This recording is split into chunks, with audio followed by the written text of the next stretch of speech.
Otro teorema fundamental para el cual utilizamos especialmente la notación de escribir a una permutación como producto de ciclos disjuntos es este resultado que dice que el orden de una permutación de un conjunto finito escrito como productos de ciclos disjuntos es el mínimo común múltiplo de las longitudes de los ciclos que aparecen en esa factorización. Ahí es importante que los ciclos sean disjuntos justamente para que a través del resultado anterior los ciclos conmuten. Observemos que como alfa y beta conmutan, al hacer alfa por beta a la k, para k un entero, nos va a dar igual a alfa a la k por beta a la k. ¿Por qué? Porque alfa y beta van a conmutar. Entonces esto es importante. Además, segundo, en la demostración se debe tener en cuenta que un ciclo de longitud m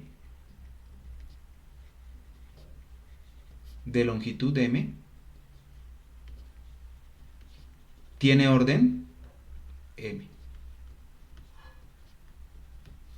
¿Ok? O sea, el orden de un ciclo, si yo tengo un ciclo que tenga longitud m, va a ser m. Si este es siempre y cuando este sea un m ciclo, es una afirmación que se puede probar fácilmente tomando cualquier elemento del ciclo que aparezca en el ciclo. Como tiene longitud m, al hacer m repeticiones del mismo ciclo vamos a llegar nuevamente a ese mismo elemento. Esas dos son dos de las ideas que se utilizan en la demostración de ese teorema. Además, toda permutación en Sn con n mayor que 1 es un producto de dos ciclos.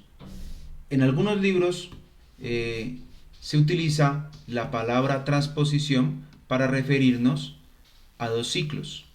O sea, un dos ciclo, o sea, un ciclo de longitud 2 suele denominarse una transposición de elementos. ¿Por qué? Porque lo podemos ver simplemente como algo que, si yo escribo el 2 ciclo, por ejemplo, el 2 ciclo 1, 2, es lo mismo que yo si estuviera transponiendo nada más el 1 en el 2 y el 2 en el 1. Todos los demás elementos quedan fijos.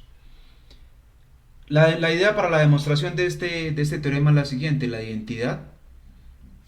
Podemos demostrar que la identidad en realidad cuando n es mayor que 1 siempre se puede escribir así, como 1, 2, 1, 2. ¿Por qué? Como el producto de estos dos transposiciones o de estos dos ciclos. ¿Por qué utilizamos el 2? Porque justamente para eso estamos exigiendo que el n sea mayor que 1. Eso nos garantiza que podemos tomar a 2 como un elemento. Entonces ahí podríamos decir que si esto es cierto, estamos escribiendo a la identidad una permutación como producto de dos ciclos. Observen que esto es cierto porque cuando si expresáramos a esta permutación de esta forma, ¿cierto? En su notación de arreglo, ningún elemento que aparezca aquí, todo elemento que no aparezca aquí en la notación del ciclo va a quedar fijo, ¿cierto? O sea que el 3 va en el 3, el 4 va en el 4, el n va en el n, dependiendo de qué tan grande sea n. O sea, de aquí para acá de aquí hacia allá todos van a quedar con su misma imagen. Ellos mismos son su propia imagen. Ahora, aquí para 1, 2, el 1 va en el 2 y acá el 2 va en el 1, o sea que el 1 va en el 1, el 2 va en el 1 para este primer ciclo y el 1 va en el 2, o sea que el 2 va en el 2. Si podemos ver, lo que obtenemos aquí a este lado es justamente la identidad. Entonces es una comprobación fácil de hacer. Además, por el teorema 5.1, que decía que toda permutación se puede escribir como producto de ciclos disjuntos, tenemos que, si tenemos una permutación en particular, digamos alfa, entonces esa alfa la podemos escribir como producto de estos ciclos. ¿De acuerdo? Entonces basta ver que cada uno de estos ciclos, sin importar la longitud, en realidad se puede ver como un producto de dos ciclos, de transposiciones. ¿Cómo hacemos eso? Observen que y es algo que les dejo como ejercicio, que podemos comprobar que si tomamos esta permutación, este ciclo, perdón, es equivalente a escribirlo de la siguiente manera: a sub 1, a sub k, un 2 ciclo, a sub 1, a sub k menos 1, el elemento anterior, así hasta llegar a sub 1, a sub 2. ¿De acuerdo? Es fácil comprobar que esto sucede. Por ejemplo, a sub 1 va en a sub 2. Recuerden que siempre lo hacemos de derecha a izquierda, ¿cierto? A sub 1 va en a sub 2, según el primer 2 ciclo. Pero a sub 2 no va a aparecer en ninguno de los otros 2 ciclos. Entonces, a sub 1 finalmente irá en a sub 2. ¿De acuerdo? A sub 2 va en a sub 1. ¿De acuerdo? Pero a sub 1 aparecerá aquí en el elemento anterior, que sería a sub 1, a sub 3, solamente que no lo hemos escrito. Entonces, a sub 1 iría en a sub 3. Y a sub 3 de aquí para acá no va a aparecer. Entonces, podemos decir que a sub 2 van a sub 3. Si ustedes hacen la comprobación, van a poder observar que lo que está apareciendo aquí es nuevamente este ciclo. O sea, a sub 1 en a sub 2, a sub 2 en a sub 3 y así sucesivamente cada uno de los elementos. Y eso termina la prueba del teorema, porque si cada permutación se puede escribir como producto de ciclos disjuntos, pues entonces al tomar un ciclo de esos y hacerle esta transformación para ese ciclo, lo escribo como producto de 2 ciclos. Entonces escribo a esta primera parte como un producto de 2 ciclos, escribo a esta otra parte como un producto de 2 ciclos, a esta otra parte como producto de 2 ciclos. Finalmente, entonces la permutación será un producto de 2 ciclos. ¿Okay? Un ejemplo sencillo de eso es que este ciclo que está aquí desde el 1 hasta el 5, entonces lo podemos escribir así.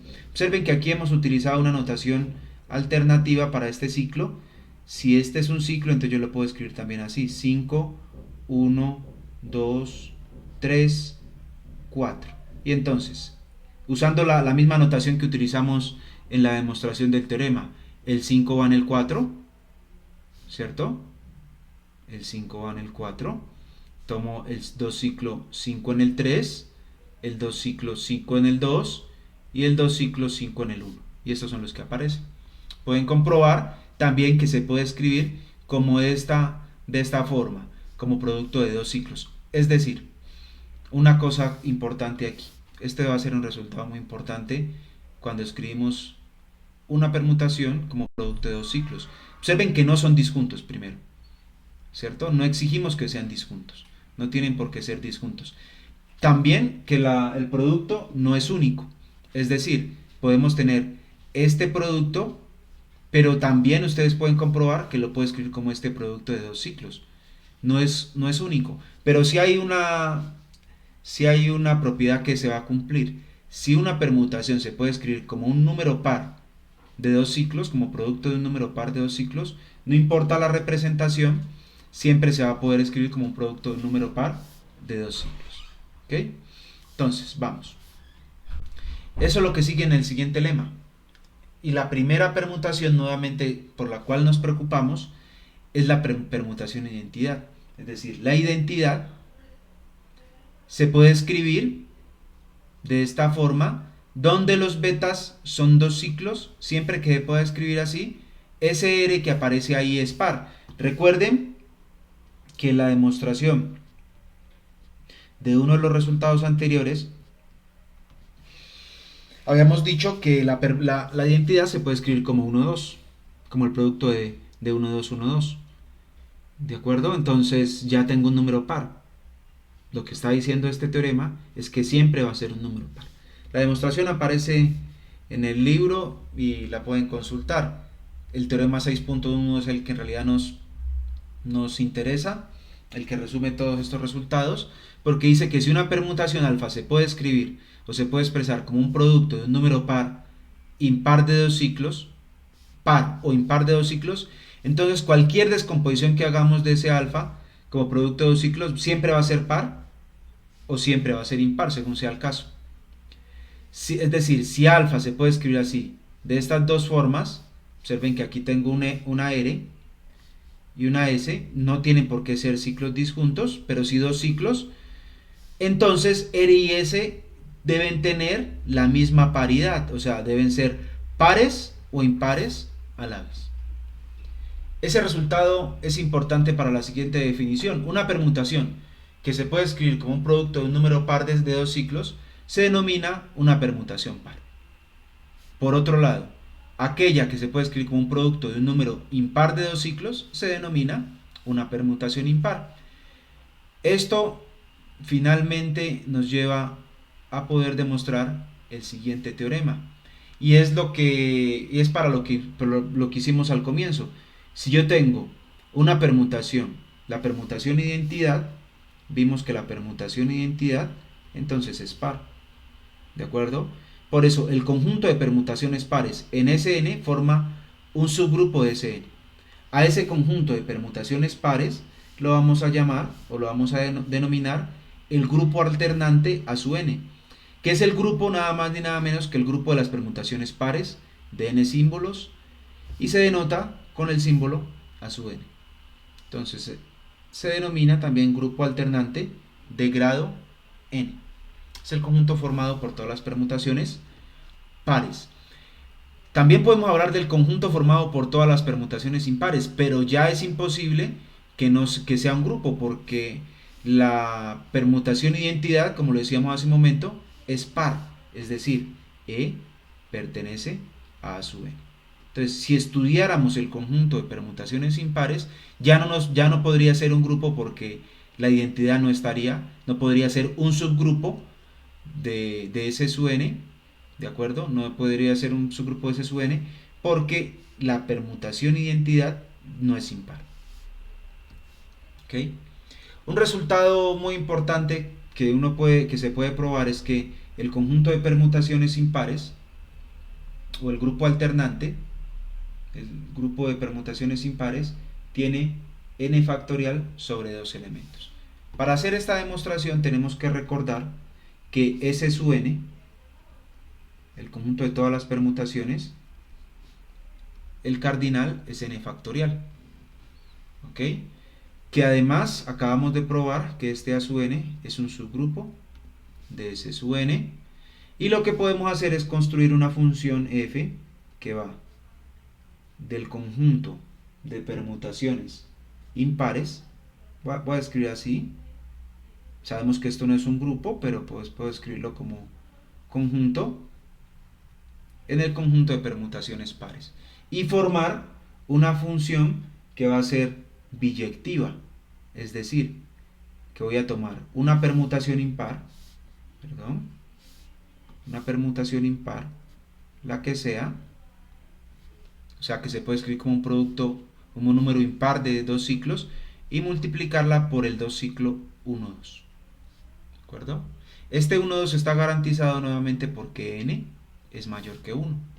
¿De acuerdo? Entonces el 2 aparece por lo menos en el conjunto sobre el cual estamos haciendo las permutaciones. Entonces, al multiplicar una permutación que es impar por este ciclo 1, 2, por este 2 ciclo 1, 2, inmediatamente pasa a ser, perdón, aquí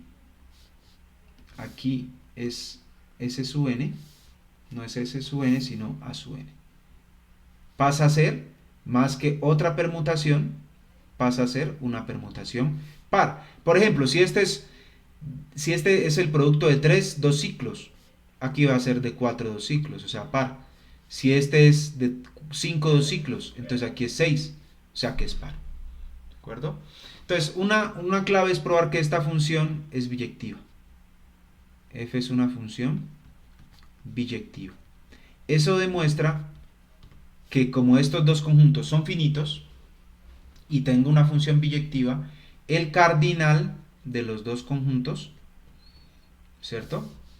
El conjunto de permutaciones impares y el conjunto de permutaciones pares es el mismo. ¿De acuerdo? Además, S sub n, como toda permutación, o bien es impar o bien es par, puedo escribir a todo el conjunto S sub n como la unión de estos dos conjuntos, y esta es una unión de conjuntos disjuntos. Eso tenemos que tenerlo claro, ¿no? Porque no hay ninguna permutación que sea par e impar e impar al mismo tiempo. ¿De acuerdo? Entonces, al tomar el cardinal de C sub n, como es una unión disjunta, me va a dar el cardinal del conjunto de permutaciones impares más el cardinal del conjunto de permutaciones pares. Pero como por esta afirmación de acá, la cual los invito a comprobar, ya demostramos que estos dos conjuntos tienen el mismo número de elementos, entonces aquí me va a quedar 2 veces a sub n. Pero al comienzo de la demostración habíamos recordado que ese sub n tiene cardinal n factorial. Entonces aquí tenemos el resultado de esta última expresión, obtenemos el resultado que estábamos buscando, que el conjunto de permutaciones pares, o el grupo de permutaciones pares, el grupo alternante de grado n, tiene orden n factorial sobre 2.